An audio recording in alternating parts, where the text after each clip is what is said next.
दोस्तों, अगर आप गवर्नमेंट जॉब की तैयारी करना चाहते हैं और आप बिल्कुल बिगिनर हैं, बिल्कुल शुरू से ज़ीरो से शुरू करना चाहते हैं या फिर काफ़ी समय से आपने अपनी पढ़ाई छोड़ रखी है, तो ये वीडियो आपके लिए है। इस वीडियो में बिल्कुल डिटेल से हम लोग इस बात पर चर्चा करेंगे कि आप किस तरह से अपनी तैयारी को मजबूत कर सकते हैं, किस तरह से शुरुआत कर सकते हैं और किस तरह गवर्नमेंट जॉब की जो लिस्ट होती है, उसमें अपना नाम बना सकते हैं।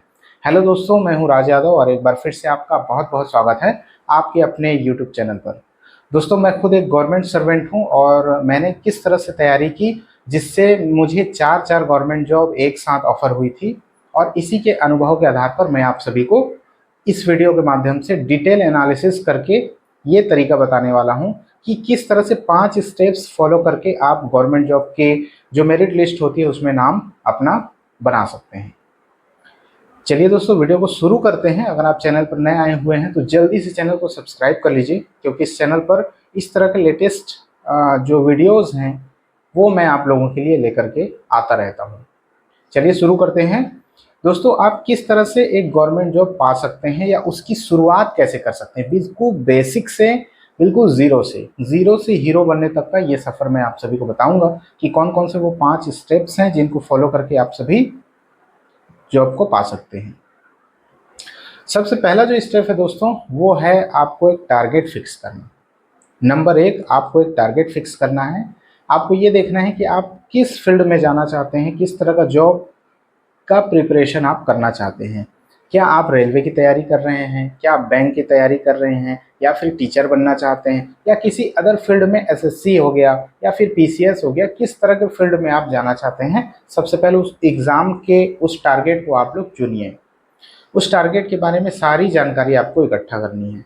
ठीक है, ये हुआ आपका पहला स्टेप। पहले स्टेप में आपको तो अपना टारगेट फिक्स करना है कि आप किस एग्ज़ाम की तैयारी कर रहे हैं, चाहे वो सेंट्रल गवर्नमेंट है, चाहे वो स्टेट गवर्नमेंट है। सबसे पहले अपने एग्ज़ाम को डिसाइड कीजिए। दूसरा जो स्टेप होगा वो होगा उस एग्ज़ाम का पैटर्न।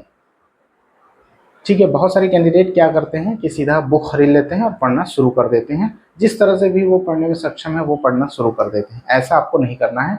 उस एग्ज़ाम के पैटर्न से आपको गो थ्रू होना है। उसका सिलेबस आपको बहुत अच्छे से देख लेना है। जिस एग्ज़ाम की आप तैयारी करना चाहते हैं या जहाँ जिस एग्ज़ाम में सफलता पाना चाहते हैं उसका सिलेबस आपके पास होना चाहिए। सिलेबस बहुत ही ज़्यादा इम्पोर्टेंट होता है। तो सिलेबस और एग्ज़ाम पैटर्न आपको पता होना चाहिए। कितने मार्क्स के कौन कौन से क्वेश्चन पूछे जाते हैं, कौन कौन से सब्जेक्ट के क्वेश्चन कितने कितने मार्क्स के उसमें पूछे जाते हैं। तो सिलेबस से आपको बिल्कुल जो है एक फेमिलियर हो जाना है। आपको बिल्कुल टिप पर रटी होनी चाहिए कि इस एग्ज़ाम का क्या पैटर्न है, इस एग्ज़ाम का क्या सिलेबस है, कितने क्वेश्चन आते हैं, कितना समय दिया जाता है एग्ज़ाम में, कितने चरणों में परीक्षाएं होती हैं, ये सभी आपको पता होना चाहिए। ये हुआ दूसरा स्टेप।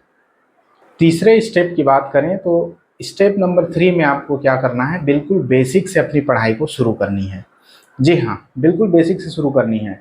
आपको कुछ नहीं आता, आप बिगिनर हैं, इसमें कोई शर्म की बात बिल्कुल भी नहीं है ना? लेकिन अपने आप पर काम करने की आपको ज़रूरत है। तो आपको क्या करना है, बिल्कुल शुरू से शुरुआत कीजिए। मैथमेटिक्स के बिल्कुल बेसिक्स पढ़िए, रीजनिंग के बिल्कुल बेसिक क्वेश्चंस को सॉल्व करने की कोशिश कीजिए। हिंदी लैंग्वेज बिल्कुल शुरू से शुरू कीजिए, व्याकरण से शुरू कीजिए। अंग्रेजी लैंग्वेज बिल्कुल उसका बेसिक ग्रामर पढ़ना शुरू कीजिए। कहने का ये मतलब है कि आपको बिल्कुल बेसिक से पढ़ाई शुरू करनी है। आप सीधा रातों रात हीरो नहीं बन सकते, रातों रात आपको जॉब नहीं मिल पाएगी, नहीं मिल सकती किसी को भी। तो एक ही दिन में आपकी तैयारी नहीं हो जाएगी, लेकिन एक दिन ज़रूर होगी। आपको थोड़ा समय देना पड़ेगा। 6 महीने, 8 महीने, 1 साल का लगभग आपको एक टारगेट बनाना पड़ेगा और उस टारगेट को अचीव करना पड़ेगा। उतना समय आपको देना ही पड़ेगा। ठीक है, एक पौधे को बड़े होने में, पेड़ बनने में जितना समय लगता है उतना समय तो लगेगा ही। उसी तरह से अगर आप बिल्कुल बिगिनर हैं तो लॉन्ग टर्म के रेस के लिए तैयार हो जाइए। अगर आप दूसरों को देखेंगे कि तुम्हारा फ्रेंड वो जल्दी जॉब पा गया या फिर तुम्हारा कोई फैमिली मेम्बर तुमसे कम उम्र में वो जॉब पा चुका है, तो वो नहीं देखना है। उसने कब शुरू की थी ये आपको नहीं पता, उसका आईक्यू लेवल क्या है आपको नहीं पता। तो आपको अपने ऊपर काम करना है। स्टेप नंबर 4 की बात करें तो आपको क्या करना है, चौथे स्टेप में आपको रेगुलर उसके पीवाईक्यू सॉल्व करने हैं।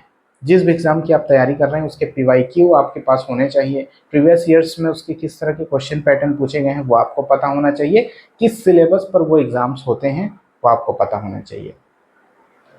सप्ताह में एक बार यानी कि वीकली आपको एक टेस्ट देना ज़रूरी होगा, पीवाईक्यू सॉल्व करना ज़रूरी होगा। ठीक है, जब आप पीवाईक्यू सॉल्व करने बैठते हैं तो पेन पेपर अपने हाथ में रखिए।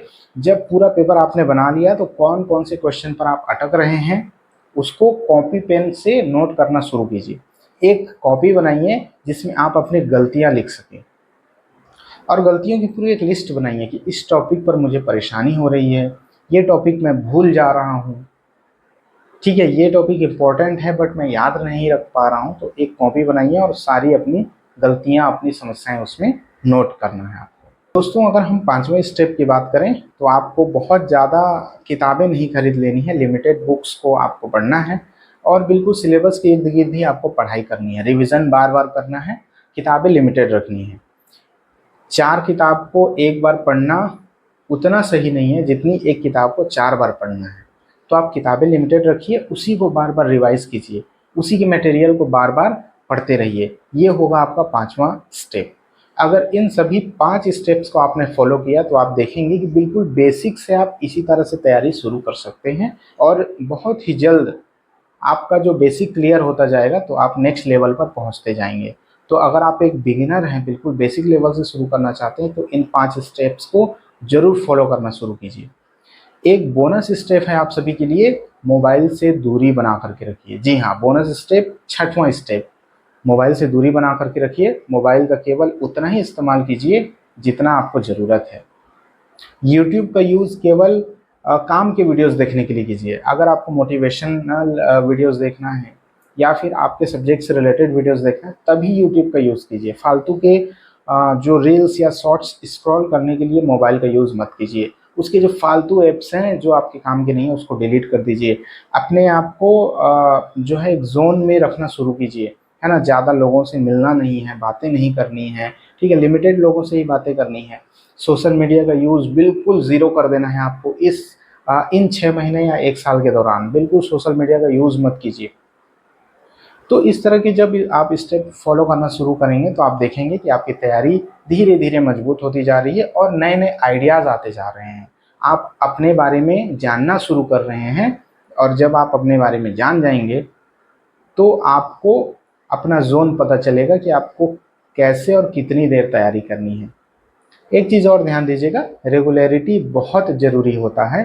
ठीक है, तो पढ़ाई के दौरान रेगुलर रहिए। एक ही दिन में 10 घंटे आपको नहीं पढ़ना है, बल्कि कम का टारगेट बनाइए कि प्रतिदिन मुझे 4 घंटे पढ़ने हैं, 2 घंटे सुबह, 2 घंटे शाम को पढ़नी है, लेकिन उस 4 घंटे को आपको रेगुलर लेकर के जाना है। तो इतना चीज़ अगर आप करना शुरू करेंगे तो आप देखेंगे बहुत ही जल्द आप अपने टारगेट के करीब पहुंचते जाएंगे। इसके अलावा और कोई दुविधा है और कोई समस्या और कोई डाउट है तो नीचे कमेंट बॉक्स खुला हुआ है आप सभी के लिए, कमेंट जरूर कीजिएगा।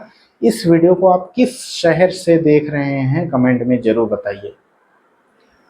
वीडियो पसंद आया होगा तो वीडियो को लाइक कर लीजिएगा, चैनल पर नए हैं तो सब्सक्राइब कर लीजिएगा। मिलते हैं आपसे नेक्स्ट वीडियो में, तब तक के लिए जय हिंद।